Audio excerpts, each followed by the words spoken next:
गाना बाजा तमाशा नाच अय्याशियां बदकिरदारी शराब जुआ सूद इन सारी बुराइयों को रोकने की कोशिश करो। अगर कामिल मोमिन हो तो जरूर रोको।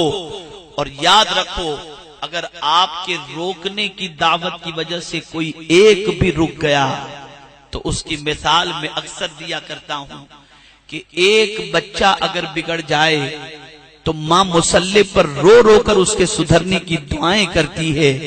और अगर वो बच्चा किसी आलिम दीन या दाई दीन के पास पहुंच गया और पहुंचने के बाद उनकी नसीहतों से बिगड़ा हुआ बच्चा संवर गया, जब मां को इत्तला पहुंच जाए कि तुम्हारा बेटा फलां की नसीहत की वजह से सुधर गया, तो मां मुसल्ले पर सज्दे में चली जाएगी और दुआ करेगी, अल्लाह जिसने मेरे बच्चे की इस्लाह फरमाई तू उसे दोनों जहां की बरकतों से माला माल फरमा।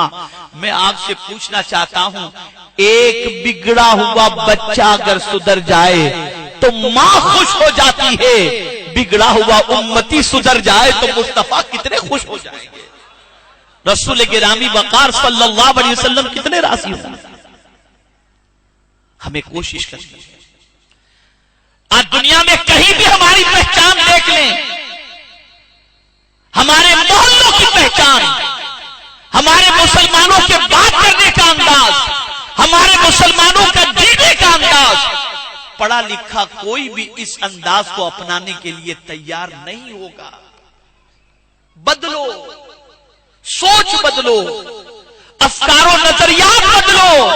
हमारे पास अल्लाह की किताब है और मुस्तफा प्यारे सल्लल्लाहु अलैहि वसल्लम की सीरत तैयबा है। मैंने परसों ही हुबली की एक नशिश के अंदर एक असिस्टेंट कमिश्नर आए थे और चंद दानिश्वर आए थे। मैंने एक ही बात कही थी जो उनकी समझ में भी आई। वो बात क्या थी? मुसलमानों, अपने कमजोर ईमान का एहतसाब करो। बात ये थी कि हमारा मामला आज का ये है कि जब हुजूर सल्लल्लाहु अलैहि वसल्लम के किसी फरमान की बात आती है तो मुसलमान कहता है, हजरत आज के दौर में अमल करना बड़ा मुश्किल है। अगर किसी कारोबारी से कहा जाए कि तिजारत करते हो झूठ न बोलना, हजरत माल ही नहीं बिकेगा। लेकिन जानते हैं आप, खुदा की कसम, हुजूर सल्लल्लाहु अलैहि वसल्लम के दौरे पाक के अंदर काफिर, वो भी बहुत खतरनाक और यानी मुतसल्लिब काफिर, जब हुजूर कुछ फरमा देते ना तो उसका यकीन होता था कि जो हुजूर ने कह दिया है वो होके रहेगा। ये काफिरों का यकीन था। इसलिए उक़बा से हुजूर ने फरमाया था कि तुम मक्के के बाहर मिलेगा तो तेरा काम तमाम करवा दूंगा। वो मक्के से बाहर निकलने को तैयार नहीं था, इसलिए कि उसने कहा जो कुछ मोहम्मद कहते हैं वो होके रहेगा। मुसलमानों, तुम्हारा अकीदा कैसा कमजोर हो गया, तुम्हारा ईमान कितना कमजोर हो गया कि आज के दौर में अगर हम शरीयत पर चलेंगे तो भूखे मर जाएंगे। खुदा की कसम नहीं, तुम चल कर देखो, जमीन तुम्हारे कदमों में अल्लाह बिछा देगा। चल कर तो देखो, इतना ईमान कमजोर। मुझे एक वाकया याद आ रहा है मेरे दावत के इब्तिदाई दौर का। जब मैं बजाज चेतक पर साथियों के साथ इधर उधर दौरे पे जाया करता था, एक बहुत बड़ी कंपनी थी, उसमें एक बड़े ओहदे पर फाइज एक मेरा दोस्त मेरे साथ सफर में उमूमी तौर पर रहा करता। कभी वो गाड़ी चलाता, कभी मैं गाड़ी चलाता, स्कूटर चलाता। 11वीं शब को 11वीं शरीफ में एक प्रोग्राम से हम, यानी 2 प्रोग्राम हो चुके थे, आखिरी प्रोग्राम से फारिग होकर के हम लौटे तो वो मुझे घर तक छोड़ने के लिए आए।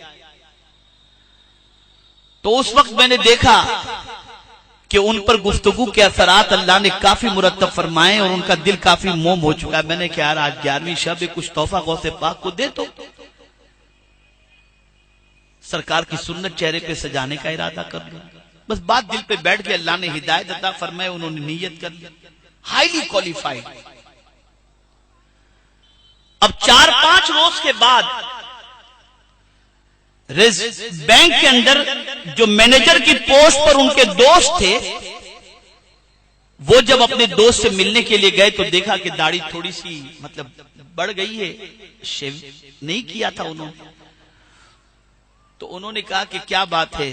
तो उस जमाने में लोग मुझे शाकिर भाई कहते थे। तो उन्होंने कहा लगता है शाकिर भाई का जादू चल गया तुम्हारे ऊपर। उन्होंने कहा हाँ यार, मैंने नियत कर ली है दाढ़ी रखने की। तो बैंक का मैनेजर उनसे कहता है, उनका दोस्त, यार तू जिस कंपनी में काम करता है, नॉन मुस्लिम के यहाँ काम करता है, उस जमाने में 60,000 उसकी तनख्वाह थी। तो उसने कहा कि अगर तुझे वो नौकरी से निकाल देगा तो क्या शाकिर भाई तुझे 60,000 की नौकरी दिला सके? तो किसकी बातों पे आ गया यार? पढ़ा लिखा आदमी है, समझना चाहिए तेरे को। अब उसका जवाब सुनिए। उस शख्स ने कहा कि मेरे दोस्त मुझे इतना बता कि मैं जब दाढ़ी तरिशवाता था तो अल्लाह के रसूल की सुन्नत तर्क करता था ना? तो कहा हाँ। का जब सुन्नत तर्क करता था तो 60,000 मिलते थे। अब तो सुन्नत पर अमल कर रहा हूं, मुझे उम्मीद है मेरा मौला ज्यादा अता फरमाएगा। उसने इस दर्द से कहा कि उसकी आंखों में आंसू आ गए और उसने भी चेहरा सजाने की नीयत कर ली। तो ये बात याद रखो, अपने